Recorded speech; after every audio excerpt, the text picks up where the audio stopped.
everyone. Welcome to 1851 Franchise. Today I am joined by Tom Spadea from Spadea Law. How are you, Tom? Great. How you doing, Luca? I'm doing pretty good. To start, could you tell us a little bit about yourself and maybe what drew you to the franchise law field? Yeah. Um, I love franchising. I mean, as our clients know, it's really all we do. So I've had the firm for 10 years now. We're actually approaching our 10-year anniversary. And before I was an attorney, I sold franchises. So I grew up in a entrepreneurial family. My grandfather had a small business. My dad had a small business. I was always a small business partner in some different things. And then I got into the franchising world by actually helping doing resales on restaurants and small companies. And then I became a franchise broker. So I guess my claim to fame is that I paid the law school. I paid for law school at night while selling franchises during the day. And I love it. I love being on this side of it, and it's great. We have great clients, and so I've been doing franchising for 20 plus years now, and half of that as a lawyer, and half of it as an owner and a franchise development person. Love it. Awesome. So with all your experience, I'd be interested to hear your answer for the next question here. What do you think is the biggest legal hurdle facing the franchising industry in 2021/2022? I think the biggest legal hurdle is just making sure that you have your ducks in a row. I mean, as most franchisors are going on a journey, especially the emerging brands that we play in, about going towards private equity, possibly thinking about an exit. So I think the biggest legal hurdle is just staying up to date, having all your documents, having all your ducks in a row, so to speak. And, I don't think there's anything emerging or new. There's just always tweaks. So I think just being aware of what's coming around the corner and keeping up your state registrations, keeping up your FDD, making sure that your franchisees are happy, and making sure that you're building your whole business on a solid foundation is what's always there. So I think the biggest hurdle for 21, 22 is the same as it's always been. Just making sure that your legal structure is not an impediment to your growth or to your exit, because at the end of the day, franchising is it's mailbox money based on your intellectual property. And if your contracts aren't in order, and if you have some latent defects in the file based on bad FDDs or bad state registrations, that stuff isn't going to really hurt you until down the road. So you just got to be aware of that and get with the right partners to help put that stuff in order. Yeah, well said. Yeah, kind of building off that, the next question here is what is the most common mistake you see franchise brands making from a legal perspective?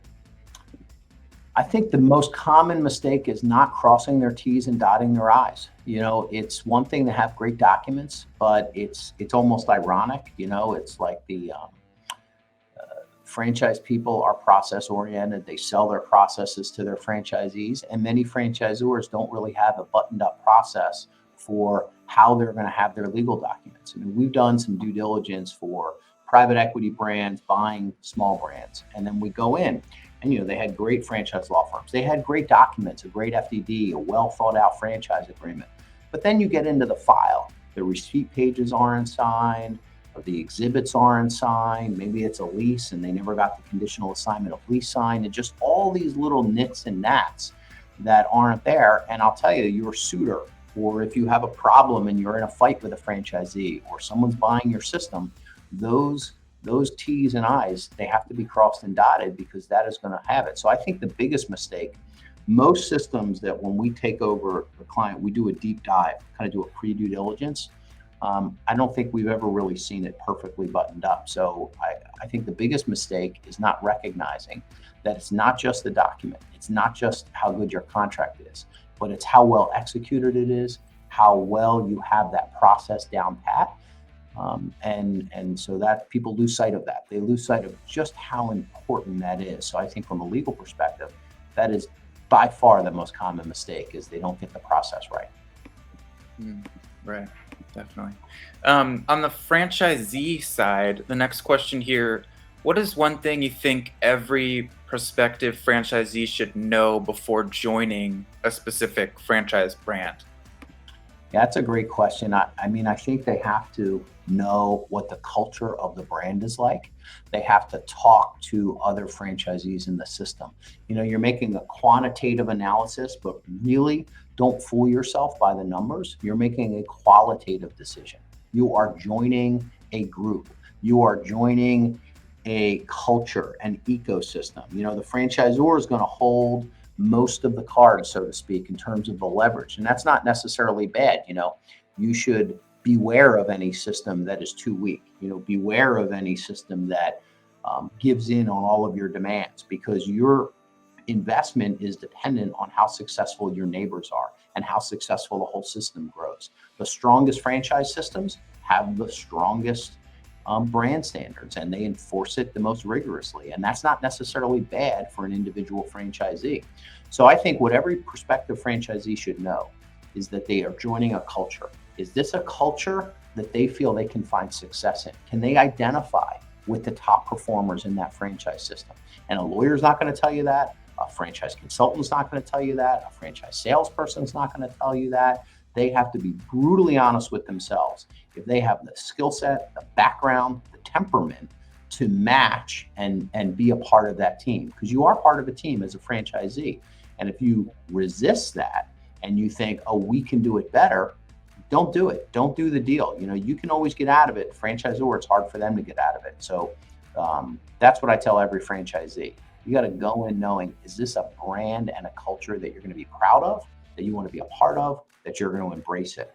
And if that answer is yes, then you're on the way. And by the way, the best way to find that information out is pick up the phone, get in your car, go visit other franchisees, sit down face to face and meet them and learn from them and ask them what it's like to be a franchisee. Not how much money they make, but what is it like? Do they like these people? Is this a family that you want to join? That would be my advice. Yeah, very well said. Awesome. The last question I have here, in general, what would you say you love most about working with franchises? I love working with entrepreneurs. I mean, it's just great. I think I identify with them. I think entrepreneurs, both franchisors, franchisees, everybody who, it's like dealing with nature. If you don't, if you don't do it right, the feedback is immediate. If you don't take care of your clients, if you don't take care of your franchisees, if you don't really do what you need to do and uphold that, there's no excuses. And I think that's what I love about franchising. It's what I love about small business, is that you get individuals who are fearless, who are taking, a pretty big risk. And they're not only taking a financial risk, a lot of them are, borrowing money and putting their home up. They're also taking an emotional risk. It's their ego on the line. They've staked their claim that they're going to be successful. And I respect that. I admire it. I enjoy being able to do our part and coach and help and give them the legal structure. As the law firm, we give the guardrails and we let those entrepreneurs be really, really creative and run fast, but we give them the guardrails so they don't get themselves hurt. But it's that fearless nature that is, we're always trying to just kind of stay in there and keep them organized. It's what I love. I get a rush. I love talking with our clients. I love our clients. I mean, they're great human beings, and I just never tire of hearing those stories and learning from them and helping take what I learned from them to put into our business as a law firm. So it's what I love. I love the people. Great way to end it. Perfect. Well, thank you so much for chatting with us today, Tom. No problem. I enjoyed it. Thanks, Luca. Anytime.